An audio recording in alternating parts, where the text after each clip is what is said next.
Jadi terkait dengan rujuk itu berbeda dengan nikah. Pertama, kalau bicara rukun itu ada tiga.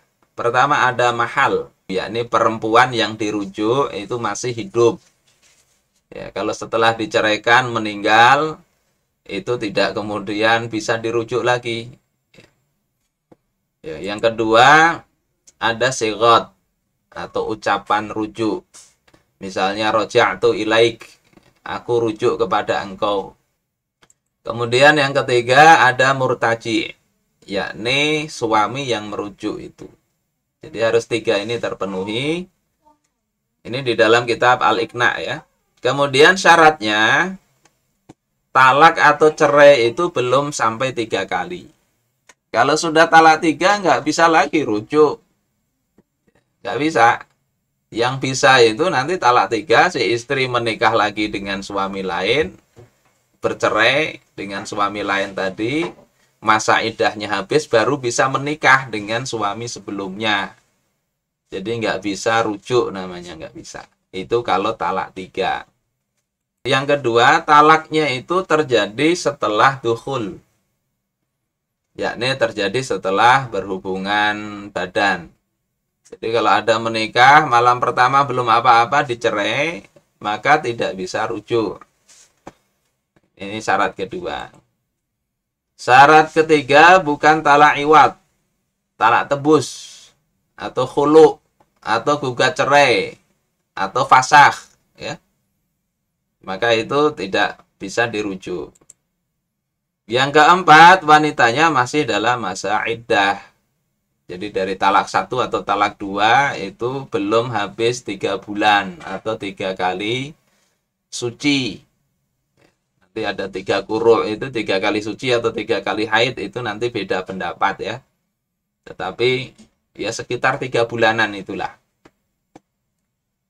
Misalnya dicerai, kemudian jalan waktu 2 bulan, dia katakan aku rujuk kepada engkau, maka tidak perlu akad nikah ulang. Jadi kalau sudah habis masanya nggak bisa rujuk tapi harus menikah ulang. Ya. Jadi seperti itu.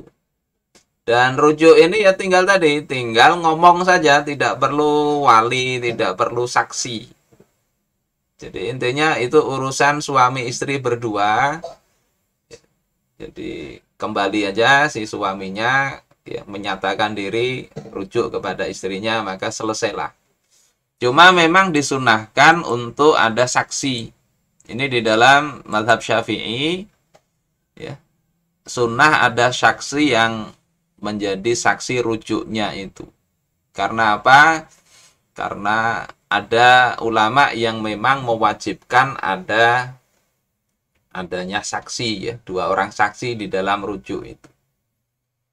Sehingga di dalam Al-Iqna di sini ya, dihukumi sebaiknya tetap ada saksi rujuk itu supaya keluar dari ikhtilaf.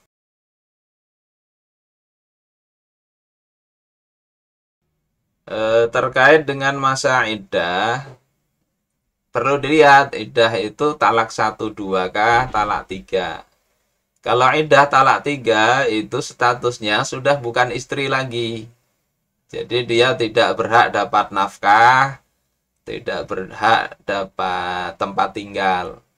Jadi ya harus pisah, nggak serumah lagi. Sementara talak 1 dan 2 itu masih statusnya sebagai istri. Makanya orang lain nggak boleh melamar. Melamar ya, khidbah itu kan nggak boleh pertama kepada istri orang. Jadi istri dipanas-panasin, sudahlah engkau minta cerai aja, nanti aku yang jadi suami engkau. Nah itu haram. Dosa besar itu, merusak rumah tangga orang. Pelakor itu. Bukan pelakor, apa itu? Pepinor. Yang kedua, yang nggak boleh itu melamar wanita sudah dicerai, barusan aja cerai dilamar. Nggak boleh. Karena wanita yang dicerai itu statusnya masih istri si suami tadi. Kapan saja suaminya mau kembali, kembali. Bahkan di sebagian mazhab itu, kembali atau rujuk itu tidak perlu pakai ucapan. Kalau suaminya ngajak misalnya, ya, ngajak ke tempat tidur berarti itu rujuk. Tapi itu jangan dipakai itu. Artinya kalau rujuk itu harus jelas secara ucapan. Aku rujuk ya. Baru mau apa silahkan. Jadi berhak dapat nafkah, berhak dapat tempat tinggal, dan statusnya masih istri sampai batas akhir masa iddah. Ketika masa iddah ternyata suaminya meninggal, dia masih berhak dapat warisan. Termasuk aurat tadi berarti ya ngikuti juga. Karena status masih istri. Begitu. Allahu a'lam.